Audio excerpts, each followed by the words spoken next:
नमस्कार, अग्निपथ देख रहे हैं आप और अग्निपथ में आज हम बात करेंगे अदालत में अध्यादेश। आदिवासियों के आरक्षण का मुद्दा विधानसभा में सर्वसम्मति से पारित होने के बाद से लगातार ही सियासत की बलि चढ़ा हुआ है। सरकार और राजभवन के बीच उलझा आरक्षण का मुद्दा अब अदालत की दहलीज पर है। इस बीच सरकार और विपक्ष में आदिवासियों के हितों को लेकर बयानबाजी भी अपने चरम पर है। दरअसल आदिवासियों के आरक्षण का बिल राजभवन में अटका है, जिस पर सरकार अदालत पहुंची है। अब अदालत ने राजभवन को नोटिस देकर जवाब तलब किया। सरकार पक्ष का दावा है कि राज्यपाल अपने संवैधानिक अधिकारों का दुरुपयोग कर रही है, तो वहीं विपक्ष के अपने तर्क हैं। अब ये मामला हाईकोर्ट में है। देखने वाली बात होगी कि राजभवन नोटिस पर क्या जवाब देता है, लेकिन सरकार और विपक्ष में आदिवासियों के आरक्षण पर रार कम नहीं है। इसी पर हम चर्चा करेंगे। उससे पहले देखिए ये रिपोर्ट।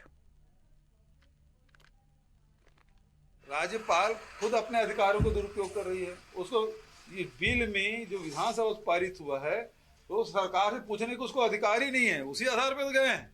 और कोर्ट ने यदि कहा है, ये तो बेहद दुर्भाग्यजनक है, यदि कोर्ट ने कहा है उसको नोटिस दिया है तो उसको नोटिस जवाब कोर्ट में देना चाहिए। छत्तीसगढ़ सरकार ने 2 महीने पहले विधानसभा के विशेष सत्र में अनुसूचित जनजाति के लिए 32%, ओबीसी के लिए 27%, अनुसूचित जाति के लिए 13% और आर्थिक रूप से कमजोर वर्ग के लिए 4% आरक्षण किया था। इसके बाद विधेयक को राज्यपाल के पास स्वीकृति के लिए भेजा गया था, लेकिन वो विधेयक राजभवन में ही अटका है। सोमवार को इन दोनों याचिकाओं पर हाईकोर्ट में सुनवाई हुई। शासन की ओर से सुप्रीम कोर्ट के सीनियर एडवोकेट व पूर्व केंद्रीय मंत्री कपिल सिब्बल ने बहस की। उन्होंने तर्क दिया कि विधानसभा में विधेयक पारित होने के बाद राज्यपाल सिर्फ सहमति या असहमति दे सकते हैं, लेकिन बिना किसी वजह के बिल को इस तरह से लंबे समय तक रोका नहीं जा सकता। राज्यपाल अपने संवैधानिक अधिकारों का दुरुपयोग कर रही हैं। 76% का जो रिजर्वेशन का बिल पास हुआ था, पारित हुआ था असेंबली से, वो राज्यपाल जी ने वो दिसंबर 2 में पास हुआ था मेरा ख्याल, और अब फरवरी हो गया है और अब तक उन्होंने कोई कदम नहीं उठाया। और संविधान के मुताबिक या तो वो इस पे अपनी अनुमति दें या न दें या राष्ट्रपति जी को रेफर करें। वो बैठे हुए हैं राज्यपाल जी, गवर्नर साहब बैठे हुए हैं, साहिबा बैठी हुई हैं, उन्होंने कुछ कदम नहीं उठाया, तो इसलिए संसदीय कार्य मंत्री रविंद्र चौबे ने कहा कि उच्च न्यायालय ने को नोटिस जारी कर आगामी 17 फरवरी तक जवाब देने कहा है। चौबे ने कहा कि राज्यपाल को ये मामला इतने समय तक नहीं रोकना चाहिए था। उच्च न्यायालय ने हमारी अपील को स्वीकार किया। माननीय उच्च न्यायालय ने इस पूरे मसले को संज्ञान में लिया है, राजभवन को स्पष्ट नोटिस जारी किया है और 17 तारीख तक, आगामी 17 फरवरी तक जवाब देने के लिए निर्देशित किया है। हम उम्मीद करते हैं कि राजभवन अभी भी छत्तीसगढ़ के नौजवानों के हितों को ध्यान में रखते हुए जो आदरणीय भूपेश बघेल जी के नेतृत्व में सरकार ने विधेयक बना करके फैसला किया है उसको मंजूरी दे, अन्यथा माननीय उच्च न्यायालय से हम लोगों को उम्मीदें हैं। वहीं पूर्व सीएम रमन सिंह ने हाईकोर्ट द्वारा राज्यपाल को नोटिस भेजने पर कहा कि जब हाईकोर्ट में 56% आरक्षण को निरस्त कर दिया था तो 82% वैलिड होगा। राज्यपाल हाईकोर्ट में जवाब दे देंगी। नहीं, हाईकोर्ट के फैसले के आधार पे तो रुका हुआ है। हाईकोर्ट ने 56% को रोक दिया। जब 56% को रोक दिया तो फिर 82% कैसे वैलिड होगा? ये तो सवाल उसी में था, उसी में प्रश्न छिपा है। और वो हाईकोर्ट का ही फैसला था। 56% को निरस्त करने वाला हाईकोर्ट है ना। जब हाईकोर्ट में 56% को निरस्त कर दिया तो फिर 82% वैलिड कैसे होगा? गौरतलब है कि आदिवासियों और आरक्षण के मुद्दे पर छत्तीसगढ़ की राजनीति में घमासान मचा हुआ है। आदिवासियों के मुद्दे पर दोनों ही दल आमने सामने हैं। कोशिश है कि कैसे भी इस साल के आखिर में होने वाले विधानसभा चुनाव में आदिवासियों को अपने पाले में रखा जा सके। ऐसे में अब देखने वाली बात ये होगी कि राजभवन के जवाब पर हाईकोर्ट का क्या रुख रहेगा। ब्यूरो रिपोर्ट, स्वदेश न्यूज।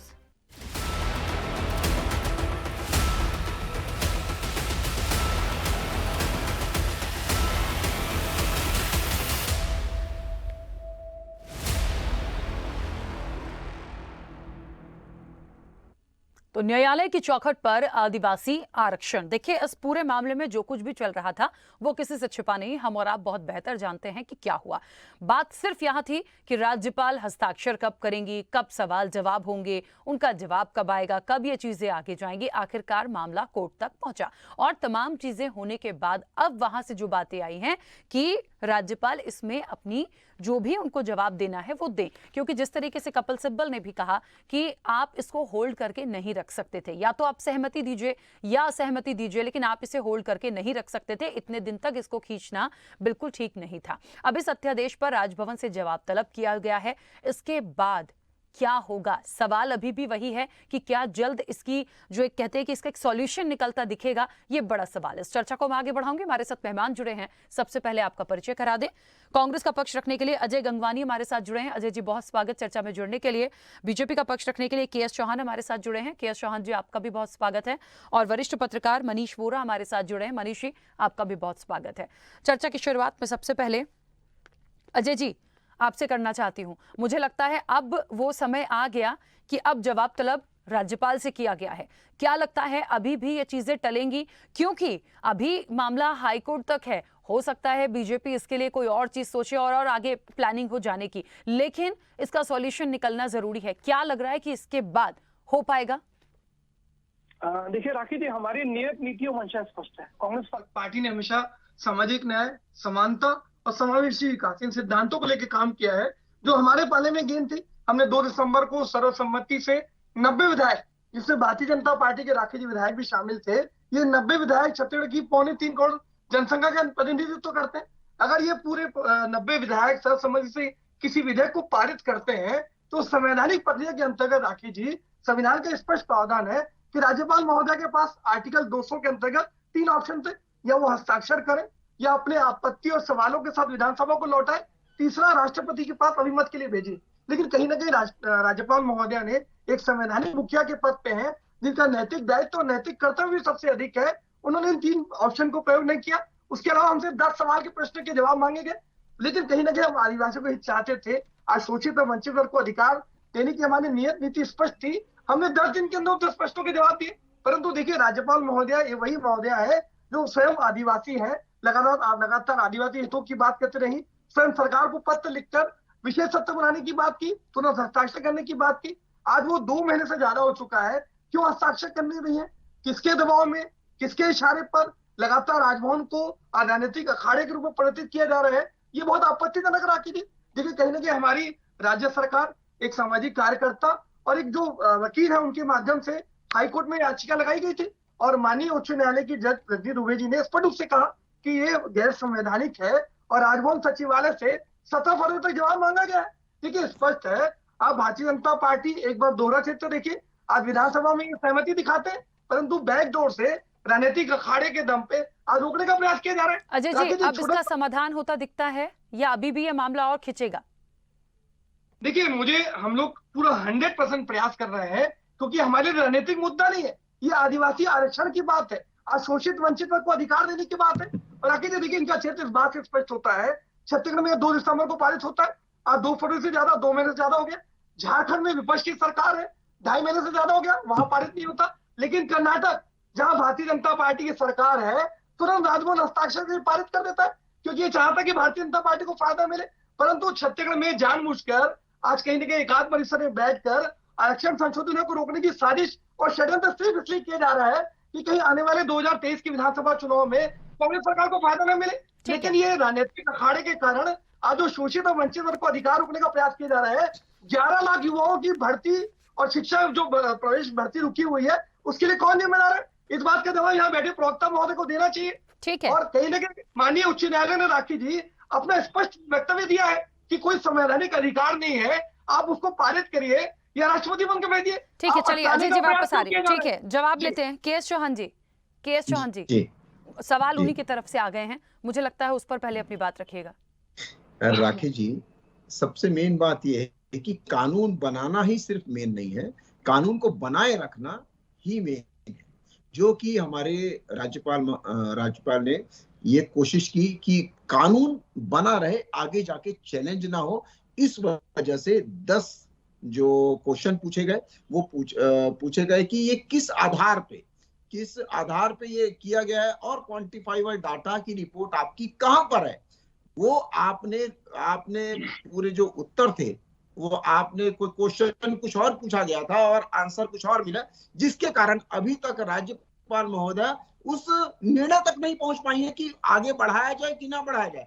आखिरकार उन्होंने खुद पहल की थी, उन्होंने बोला था कि आप बना के दीजिए, मैं तुरंत ही पास करूंगी, लेकिन उनके हिसाब से जो आना चाहिए था 56% आना चाहिए था, आपने भेज दिया 82%। तो कहां से मतलब तो उनको जस्टिफाई भी तो करना है। तो ये बात है। और सबसे मेन बात ये है राखी जी कि आर्टिकल 200 राखी जी की आवाज क्लियर नहीं आ रही है।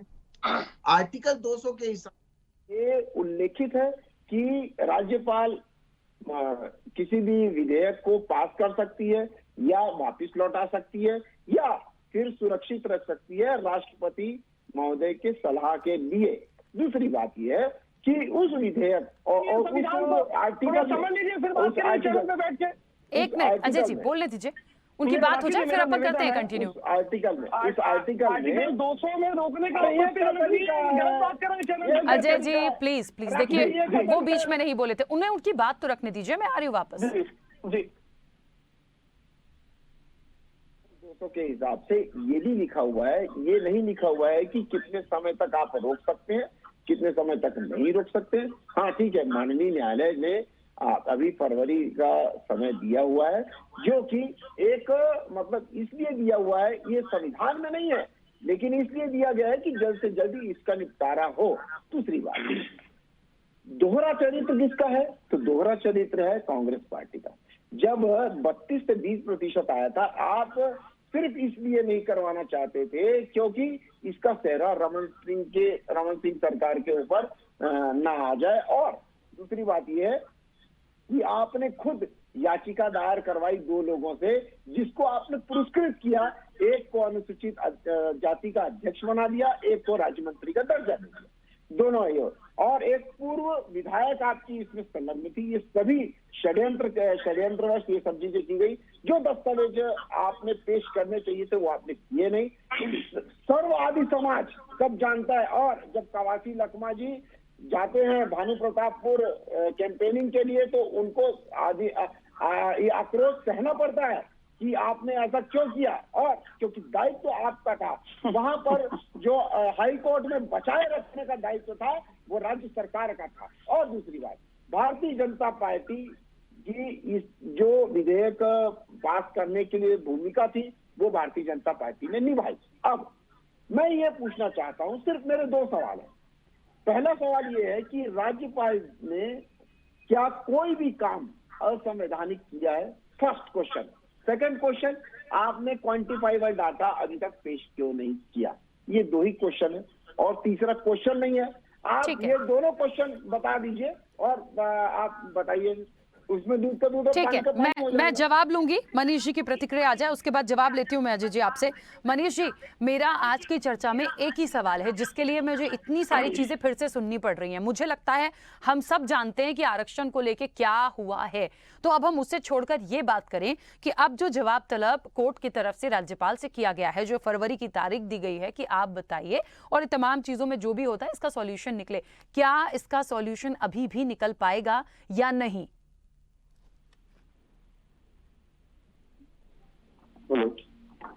मनीष जी, मेरी आवाज पहुंच रही है? जी आपकी आवाज आ रही है मुझे। आपने सवाल भी किया कि इसका सोल्यूशन निकल पाएगा कि नहीं निकल पाएगा। निश्चित रूप से देखिए, जो पूरा जो चीजें है वो दोनों ही दलों के प्रवक्ताओं ने अपनी अपनी बात को रखा है। इसमें सबसे महत्वपूर्ण चीज है, निश्चित रूप से मैं आपकी बात से सहमत हूँ कि इसका हल निकलेगा कि नहीं निकलेगा, और हल निकलेगा तो क्या हल निकलेगा। क्योंकि देखिए, जिस प्रकार से पूरी परिस्थितियां बनी है, लगातार हम मुझे लगता है 3-4 डिबेट कर चुके हैं और डिबेट में बातचीत घूम करके वही डाटा आते हैं, वो सारी चीजें आती हैं। लेकिन यहाँ पर महत्वपूर्ण चीज ये है कि राज्यपाल ने जो विधेयक को रोका है तो उसके पीछे उनकी मंशा क्या है, और दूसरी चीज की राजभवन या राज्यपाल या राष्ट्रपति इनके जो कार्य करने का तरीका होता है वो पारंपरिक तरीके से या संवैधानिक दृष्टि से यदि वो काम करते हैं वो। मनीष जी आपके ऑडियो में बहुत डिस्टर्बेंस आ रहा है, मुझे लग रहा है कुछ टेक्निकल इशू है। मनीष जी को प्लीज दोबारा से कनेक्ट करिए, बहुत ज्यादा प्रॉब्लम है, उनकी वॉइस क्लियर नहीं है मुझे। अजय जी, तब तक आप अपनी बात रखिएगा। देखिए कहीं ना कहीं राखी जी बात कहना चाहूंगा, या भारतीय जनता पार्टी के प्रवक्ता की बात सुन लीजिए। या लगातार देखिए कहीं ना कहीं चाहे पूर्व मुख्यमंत्री रमन सिंह जी हो, अजय चंद्राकर जी हो, बिजमल अग्रवाल हो, लगातार इनके बयान इस प्रकार से आ रहे हैं जैसे भारतीय जनता पार्टी के नेता न होकर राजभवन के प्रवक्ता है। आप देखिए कहीं ना कहीं दोनों की बातें मैच होती है। ये इनको शांत कर लीजिए पहले, मैं शांत कर रहा हूं। अजय जी 2 सवाल उनने किए, उनके जवाब पहले दे दीजिए, वो बहुत ज्यादा। उनके भी जवाब दे देता हूँ। देखिए संवैधानिक प्रक्रिया की बात करें चौहान जी, पहले संविधान को पढ़ तो लीजिए, संविधान लोकतंत्र में भरोसा तो चाहिए। आप देखिए संविधान के आर्टिकल 200, मैंने वक्तव्य की शुरुआत में कहा था राखी जी, आर्टिकल 200 में राज्यपाल महोदय के पास सिर्फ 3 ऑप्शन है। ये मेरा नहीं है, ये चाहे हमारे कपिल सिब्बल जी का बयान हो, सतीश चंद्र वर्मा जी का बयान हो। मुझे बता दें यहाँ चौहान जी, क्या राज्यपाल महोदय हस्ताक्षर किए? क्या राजभवन ने उसको लौटाया संसद को? क्या राष्ट्रपति का अभिमत के भेजा? सीधा प्रश्न, क्या समय क्यों है? दूसरा इनको शांत कर लीजिए पहले, मैं एक शब्द नहीं बोले दूंगा चौहान जी, मेरा निवेदन है। आप इस ढंग से डिबेट चलाना चाहते हैं तो ये ऐसे ही चलेगी डिबेट। राखी जी आपका दायित्व है ये। देखिए मैं स्पष्ट कह रहा हूँ, ये संवैधानिक, अगर ये संवैधानिक प्रक्रिया का पालन किया गया होता तो हम उच्च न्यायालय जाते क्या? राखी जी सबसे बड़ा प्रश्न तो यही है, राज्यपाल महोदय संवैधानिक प्रक्रिया का पालन नहीं कर रही है। जो संविधान में लिखा है, जिस प्रक्रिया का पालन किया जाना चाहिए था आरक्षण संशोधन विधेयक पे, या तो हस्ताक्षर किया जाना चाहिए, लौटा जाना चाहिए था, ये दोनों नहीं कर रहे हैं। मतलब कहीं ना कहीं संवैधानिक प्रक्रिया का पालन राज्यपाल महोदय के द्वारा नहीं किया जा रहा है। इसीलिए हमें कहीं ना कहीं शोषित और वंचित वर्ग को न्याय दिलाने के लिए हाईकोर्ट के दरवाजे खटखटाने पड़ते, और हाईकोर्ट ने स्पष्ट रूप से उनकी नियत नीति मंशा दिख रही है। आज क्यों राजभवन सचिवालय को नोटिस जा रहे हैं? क्यों 17 फरवरी से उनसे जवाब मांग लीजिए? ये स्पष्ट है, अगर ये चीजें सही होती तो क्या नोटिस जाता राजभवन के पास? ये स्पष्ट है चौहान जी, सच को स्वीकार करिए कि आप आरक्षण विरोधी थे, रहेंगे। दूसरी क्यों हस्ताक्षर हो जाता है? क्यों छत्तीसगढ़ हस्ताक्षर नहीं होता? क्यों दोनों चलते हैं? आप राजभवन को पार्टी कार्यालय में क्यों यूज करें? ये छत्तीसगढ़ बात नहीं है। मध्य प्रदेश, आप राजभवन को राजनीतिक अखाड़े के रूप में प्रदर्शित करते हैं, व्यक्तिगत स्वार्थ के लिए राजनीतिक साजिश और यही आपका छत्तीसगढ़ की जनता, देश की जनता जानती है।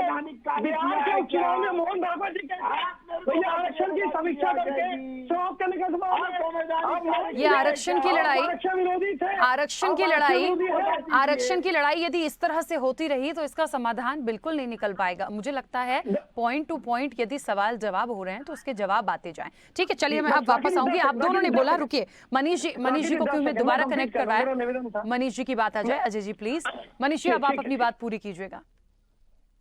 जी देखिए, आपने सवाल मुझसे ये किया था कि इसका कोई हल निकलेगा या नहीं निकलेगा। वर्तमान जो परिस्थितियां दिख रही है, वो परिस्थितियां इस बात की सीधा इशारा कर रही है कि दोनों ही दल इस पर लेकर के सीधी रूप से राजनीति कर रहे हैं। सत्ता पक्ष जो है वो विपक्ष पर आरोप लगा रहा है, विपक्ष जो है सत्ता पक्ष पर आरोप लगा रहा है। और देखिए यहाँ पर राज्यपाल की जो भूमिका है, इसको लेकर यदि हम बात करें तो मुझे लगता है राज्यपाल या राजभवन या राष्ट्रपति भवन जो होता है, उनका जो कार्य करने का तरीका होता है वो संवैधानिक जो अधिकारियों की बात होती है उसके आधार पर वो काम करते हैं, पारंपरिक से वो चले आ रहे हैं उसके आधार पर चीजों को कई बार देखा जाता है। तो मुझे ऐसा लगता है कि यदि कहीं संविधान में ये प्रावधान है कि राज्यपाल जो है वो उसके विधेयक को रोक सकती है, रोक करके राष्ट्रपति के अनुमति के लिए इंतजार कर सकती है, तो मुझे लगता है कि कोई तरीका हो सकता है। लेकिन समय जो बोल रहे हैं, समय जितना लंबा चले जाए, निश्चित रूप से एक लंबा समय निकल चुका है। और यदि दोनों दल जो है वो आदिवासियों को आरक्षण का लाभ देना चाहते हैं तो निश्चित रूप से मुझे लगता है कि दोनों को मिलकर के इसमें सामंजस्य बता करके, और जो निश्चित रूप से इसका जो लाभ है वो हमारे प्रदेश के जो बेरोजगार है उनको मिलना चाहिए। वो जो जिस तरीके से ठगे जा रहे हैं पूरे देश प्रदेश के अंदर में, उनको इसका लाभ मिलना चाहिए। उसके लिए निश्चित रूप से कोई हल निकलना चाहिए। जैसा कि आप अभी कह रही थी कि इस पर पॉइंट टू पॉइंट बात है, इस पर जवाब आया, जवाब आने के बाद इसका उनके देखिए सुप्रीम कोर्ट पर भी बात जा चुकी है, वहां पर भी दोनों ही लोगों ने अपना अपना पक्ष रखा है। और उसके बाद में जो स्थितियां बनी उसमें राज्यपाल को नोटिस दिया गया। उसके बाद अभी जो परिस्थितियां हैं उन परिस्थितियों में मुझे ऐसा लगता है कि इसका कुछ न कुछ हल निकाल करके जो इस बात को खत्म करना चाहिए। लेकिन मुझे नहीं लगता कि इसका हल निकाला जाएगा। क्यों? क्योंकि यदि इसका हल निकल जाता है तो दोनों की दलीय इसकी राजनीति जो है वहां पर खत्म हो जाती है, और खत्म होने के बाद में दोनों ही दल इसका फायदा लेने की स्थिति में नहीं रहते हैं। बिल्कुल, लेकिन सवाल वही है ना मनीष जी कि इसका समाधान और इसका हल कैसे निकलेगा। यदि अभी भी हम इतना सोचने के बाद यदि कोर्ट की तरफ से कोई चीज आ रही है, सवाल जवाब किया जाएगा उनसे भी, उन्हें अपनी बात तो देखिए रखनी पड़ेगी। वहां तो आप नहीं कुछ कर सकते कि उसको होल्ड कर लें या जवाब नहीं देंगे, या तो फिर ये होगा कि फिर चीजों को आगे टाला जाएगा। ऐसे करते करते मुझे लग रहा है इलेक्शन का टाइम ही ना निकल जाए, लेकिन पूरी कोशिश है कि इलेक्शन के पहले कुछ हो जाएगा तो शायद इसका सीधा सीधा फायदा निश्चित तौर पर कांग्रेस के पक्ष में जाएगा यदि आरक्षण का मसला हल हो जाता है तो। ये निश्चित रूप से देखिए यदि आरक्षण का मसला हल होता है तो अजय जी एक मिनट। हेलो, हाँ बोलिए मनीष जी, आप बोलिए। देखिए निश्चित रूप से इससे फायदा कांग्रेस को मिलता है। कांग्रेस जिस तरीके से आक्रामक होकर सीधे तौर पर राज्यपाल के ऊपर सीधे हमले कर रही है, पूरे प्रदेश के अंदर में राज्यपाल के विरोध भी पोस्टर लगाए जा रहे हैं। मुख्यमंत्री जो है वो लगातार इस बात पर ट्वीट कर रहे हैं कि राज्यपाल को ये अधिकार नहीं है, राज्यपाल को ऐसा नहीं करना चाहिए, राजभवन जो है वो भाजपा कार्यालय से संचालित हो रहा है। इस प्रकार के तमाम आरोप जो है वो लगातार लग रहे हैं। मुझे लगता है कि पूरे देश के अंदर में शायद ये पहली बार हो रहा होगा कि किसी राज्यपाल के ऊपर इस तरीके के आरोप पूरे तौर पर लग रहे हैं और राज्यपाल के खिलाफ पूरे प्रदेश के अंदर में बड़े बड़े पोस्टर और होर्डिंग्स लगाए गए हैं। तो ये अपने आप में एक नया वो देखने को मिल रहा है। इसका राजनीतिक लाभ लेने का प्रयास धीरे धीरे चले। देखिए भारतीय जनता पार्टी ने इसमें आरक्षण लागू करके जो है वो आदिवासियों को फायदा देने का प्रयास किया था और कांग्रेस ये कह रही है कि आदिवासियों का आरक्षण देने की जो बात हुई, क्योंकि इसका जो वास्तविक रूप से जो पक्ष है इसका वो पक्ष जो है भारतीय जनता पार्टी की तत्कालीन सरकार थी उसने वहां पर नहीं रखा। जब ये दोनों पर स्थितियां बन करके आ रही, दोनों पर इस बात के राजी है कि हमको आरक्षण देना है, अगर आरक्षण देना है तो उसके लिए कोई न कोई रास्ता निकाल करके और ये प्रयास करना चाहिए कि जो हमारे प्रदेश के बेरोजगार है, जो आपकी राजनीति के अंदर में ठगे जा रहे हैं, उनको इसका लाभ मिल सके। इसके लिए कोई न कोई रास्ता निकले, रास्ता निकालने का देखिए विधानसभा में वो प्रस्ताव पारित हो गया। विधानसभा में प्रस्ताव पारित होने के बाद अब जो स्थिति बनी है वो संवैधानिक दृष्टिकोण से स्थिति बनी हुई है कि अभी भी उसका कोई भी फायदा नहीं मिल रहा है। दोनों लोग अपना अपना राजनीति का प्रयास कर रहे हैं और ये प्रयास कर रहे हैं कि इसका ज्यादा से ज्यादा लाभ जो है वो अपने पक्ष में ले सकते हैं। ठीक है मनीष जी, ठीक है। अजय जी अपनी बात रखिए जल्दी से। राखी जी आपने बहुत अच्छी बात रखी, मैं 100% उस बात से सहमत हूँ। आपने एक अच्छी बात ये कही कि अगर ये आरक्षण संसद में पारित हो जाता है इसका सीधा सीधा फायदा कांग्रेस पार्टी को आने वाले 2023 विधानसभा चुनाव में, यही सबसे बड़ा जो पेट का दर्द है, जो बौखलाहट का कारण है। कहीं न कहीं केंद्रीय नेतृत्व के दबाव में या भारतीय जनता पार्टी नेताओं के साजिश और षड्यंत्र के तहत राजभवन को राजनीतिक अखाड़े के रूप में प्रदर्शित किया जा रहा है। आज शोषित और वंचित वर्ग के अधिकारों को रोका जा रहा है। 11 लाख युवाओं की भर्ती और शिक्षा उसमें भर्ती रुकी हुई है, इसकी सीधी जिम्मेदार भारतीय जनता पार्टी है। ये देखिए 5 बिंदु मैं कहना चाहूंगा। क्या इंदिरा साहनी के मामले में तो माननीय सुप्रीम कोर्ट ने स्पष्ट रूप से कहा कि सही तथ्य आंकड़े पेश करने चाहिए, आपने नहीं किया। आज मुख्य सचिव की अध्यक्षता की रिपोर्ट थी, आप पेश नहीं करते। ननकीराम की रिपोर्ट आप पेश नहीं करते। आप ये आरोप लगा रहे थे, आपको बता दूं उससे जो पार्टी है गुरु घासीदास साहित्य एवं संस्कृति अकादमी है, ये अनुसूचित जाति का संगठन है। आप उसका आरक्षण 16% घटा के 13% करते हैं। अगर उनके हित प्रभावित होंगे तो वो याचिका डालेंगे। दूसरी बात ये राजभवन तक पैदल मार्च करते हैं, पहले के भी आरक्षण संशोधन। अभी अगर 2 महीने से अटका हुआ राजभवन में, क्यों नैतिक साथ नहीं दिखाते? क्यों रमन सिंह जी जी बिंदु लगवाली क्यों नहीं जाते राज्यपाल महोदय के साथ? हमारे 12 विधायक 6 केंद्रीय मंत्री जाके राजभवन में निवेदन करते कि हस्ताक्षर करिए।